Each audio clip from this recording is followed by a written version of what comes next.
welcome back to Milton Daily Homes. Chuck here. We have a list of 23 homes today, and on Friday I thought I did an episode and I didn't. I don't know what happened there. You can see it on the episodes tab. The two things that we talk about, obviously the listings, but more than that is almost half the list had either a basement apartment or the setup where they could do a basement apartment, like a walkout basement. And so I went over some of the rules and some of the things that you would know if you did want to do something like that. And as we start to see prices climb, I've noticed that there's been more people that are attracted to the idea of getting a bit of supplemental income from their property. So read that episode. There's a disconnect between the province and what they want and the municipalities, which are kind of struggling to figure out, okay, how are we going to handle these basement apartments? If you want more information about that, just reach out to us. So let's get started with today's list, 23 of them. 851 McKay Crescent, $425 is the list price. It's a Bryant model. It's 1235 square feet, built by Mattamy. It's a nice quiet street. There's a park right around the corner. The schools are close by. I sold this one years ago. I remember hanging the photos on this one to get it ready. Since then, I think it's gone through two other owners. However, there was a sale of this model that really blew the doors off, and it had some features this one doesn't, but you got to figure this one's in the right range for what it is. Now, this one on Baverstock is a couple years older than McKay. However, they did the roof, which is the first thing that tends to fail on a lot of these properties. It's a Hexa model, so it's about 200 square feet bigger, plus an extra bathroom upstairs, plus you have a finished basement here too. Now, those the pot hanging things, we've seen a lot of them in the last few weeks on Daily Homes. I think they should always be taken down before a sale, because I feel like they give the impression like there's not enough space or storage in the kitchen. So anyway, I do think that this one offers even better value than the previous one, which I thought was in a fair range. And you've got a bit of landscaping here too. The trees and the shrubbery have grown in nicely, because this neighborhood is now probably getting close to about 13-14 years now. And August 18th is the date that they've quoted in the listing. I'm not a big fan of doing that myself. Because I feel like people look at that and go, oh, okay, well, they must have bought something. However, knowing that day gives you a little bit of leverage to say, hey, if I give you that date, maybe we can negotiate a bit on the price. But I have a feeling this one's going to get a lot of action on it. It's a good size for this price range. We always like to highlight the Drury Park homes. This one on Malik is a single car garage. Rapid increase in price in the last probably year and a half.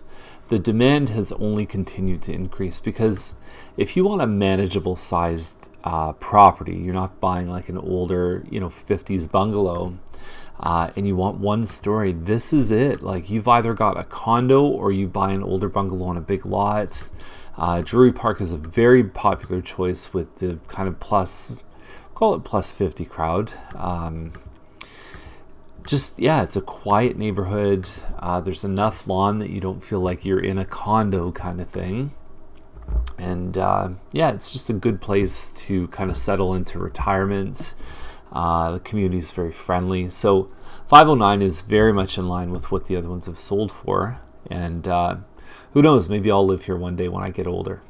Now, this one on Kendall is an Azalea model by Heathwood, about 2,200 square feet. Nowhere in the listing would it say that. It's 2,206 square feet. I think they did some nice upgrades in here.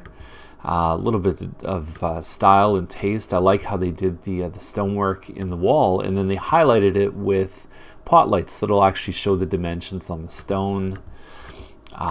It's a good floor plan. It's a very popular floor plan. There's 4 bedrooms upstairs, and there's also a little office nook. That's all custom, obviously not from the builder. There it is there. So you wouldn't even need to waste a bedroom. You could still have a workspace upstairs. That's a hardy board exterior, of which I believe there's another property in today's list.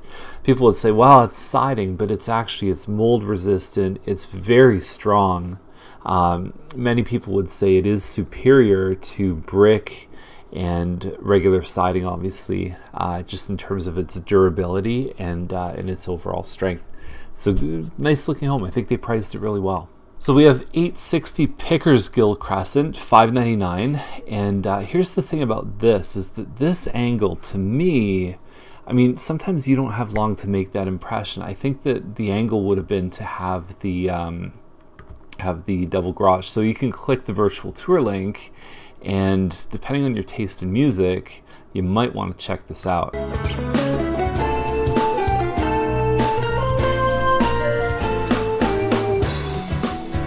There's only a handful of listings with a single car garage that hit over 600. So these guys are obviously trying on Tonelli.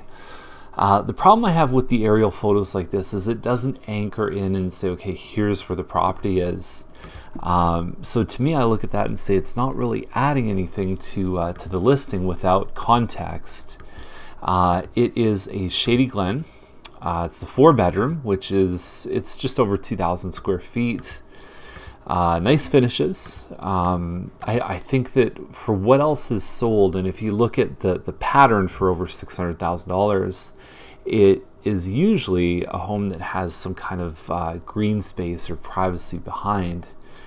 And could have taken some toys out of here just to simplify a little bit. And there you go. It's close to the park. I don't believe it backs onto the park. I think there's homes behind. I think it'll be a bit of a challenge for these guys to get over 6. Syer is $629. Timberley home, 55 by 120 foot property. And these have been selling like hotcakes. So you do have the busier road behind. You can always tell by the hydro lines. Inside, I think they've done a lot of work. And I would say that given the speed of what's been happening, like on Gowland last week, around the same price point, that one backed onto a ravine, obviously, but it did not look like this. And it's hard to find open concept in these older homes. So I really think this one is poised to sell very, very fast. It may even be gone by the time we watch this video, but that kitchen, the kitchen is the most important room in the house, and that one has it going on. Now, interestingly enough, if you want to look at the effect and the impact of pictures, this one on Fenimore, they bought it pretty much, moved in and put it back on the market. So it was purchased and sold, I believe, earlier this year in 2015. Now, they paid, it's public record, they paid more than what they're listed for now. They tried higher, dropped the price down. So these guys are definitely going to be at a loss.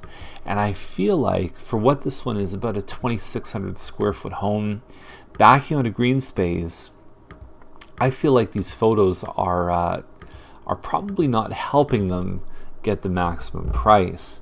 I feel like if there was a good presentation here, they might even be competitive in the higher, definitely higher up in the 7s. Holmes is a former model home, and it looks wonderful inside. So tasteful finishes, very, very nice, about 3,000 square feet. The thing about these homes is they actually back onto commercial plaza. So I don't know exactly what's behind here. If it's, you know, I mean, you could have garbage bins, you could have delivery trucks. I don't know, I've never lived here, but that would definitely be something that I would consider when I look at a home like this in this location. Boughton Crescent at 850 is a home that I really like. I love the floor plan on this home. I even like how there's a little bit of detail with the dining room, you know, just kind of that little arced. When things are really linear, I find it's not as fun, you know. So you've got a probably not the biggest kitchen for this size of home at around 3,300 square feet. Now, this is the master, and there's a little walkout balcony here, which I think is awesome. And then you also have this entire sitting area. So if you really like to retreat to your master bedroom, this is a really nice floor plan. Now, I don't know if they counted that as the 5th bedroom. There's a few different designs and layouts for this one. So it could be that there really are 5 and you've got the master with the sitting area, or they might have changed a few things around. Plus a finished basement, so lots of square footage. Even though Holmes is the model home, I feel like this is a safer location, and I kind of like it a bit more for what you're getting. You're getting 300 more square feet plus an entire finished basement. And then we have 30 Playfair to finish this off, 1.2 million, which if it sells anywhere close to this would break the record for New Milton. And actually, no, it wouldn't break all of Milton because there was the one that sold on Thomas there for 1.7. But here's the thing, it's a triple car garage, but you can't even see it because of a tree branch. So there's no inside photos. I know a little bit about this house just from kind of word on the street, and it sounds absolutely amazing, filled with upgrades. So check the link down below, and I know when photos are loaded that this one's going to be impressive, and it better be at 1.2 million. But yeah, it's a nice street, it's a nice wide lot, not really facing anyone in the front as well. So yeah, I'm excited to see it. So that's the list. If there's anything you want to see, just give us a call. We'll get you in. We'll make sure you stay safe and you're making good, profitable decisions, whether it's your first home or your 10th home. So have a great day. We'll see you tomorrow.